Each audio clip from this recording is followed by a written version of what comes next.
Can healthcare in the third world be transformed by the principles of, get this, fast food franchising? Out on the highlands of Kenya, we first met Michael Side. How are you? One of the world's top experts on franchising. He was a businessman on a mission. I've never had the chance ever to say, I might be able to save somebody's life. I may be able to save more than one life. And that's a heady kind of statement for a guy who just does franchising. Side is one of several big names in franchising who are convinced that the business model making millions of dollars in the U.S. can save millions of lives in Africa. Over $500 billion in foreign aid has been given to sub-Saharan Africa over the last 40 years by one count, yet terrible health conditions remain endemic. The money's already flowing into Africa, so it isn't really a question, is money available? The real question is, are there better ways to use the money that's already flowing in?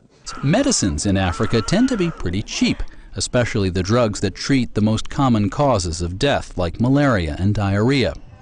Plus, most African governments try to offer those drugs for free.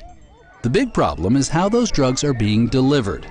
Bad roads and weak regulation prevent good quality medicine from getting to people in the first place.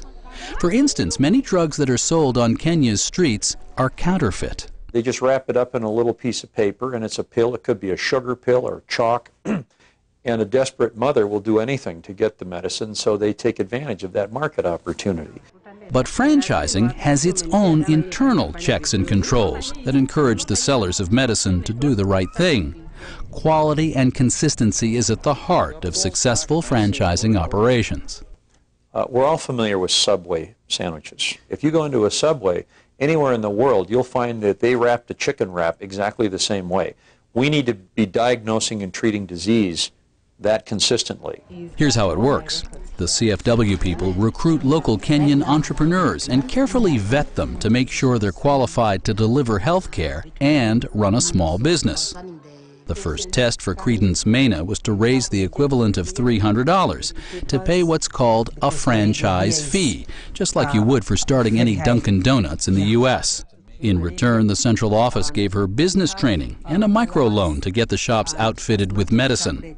These resources allowed her to be her own boss and support a decent standard of living. Plus, the franchise is well suited for replication and expansion on a large scale because the overhead to run the entire network of shops gets so much cheaper when measured per store. Mena is still a champion among the top sellers of all CFWshops franchisees, who have now served over 2 million patients. And if CFW is successful in the long run, they hope to inspire others to take their franchise model and run with it in other countries.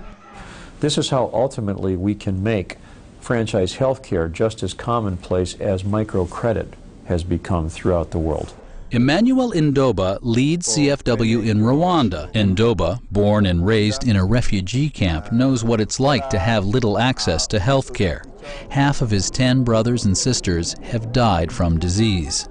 But knowing I'm here sitting, thinking, doing to help another life, to save another life, that is for me huge enough. The relationship between the community and the CFW clinic is what is going to make this model actually work in Rwanda and other countries.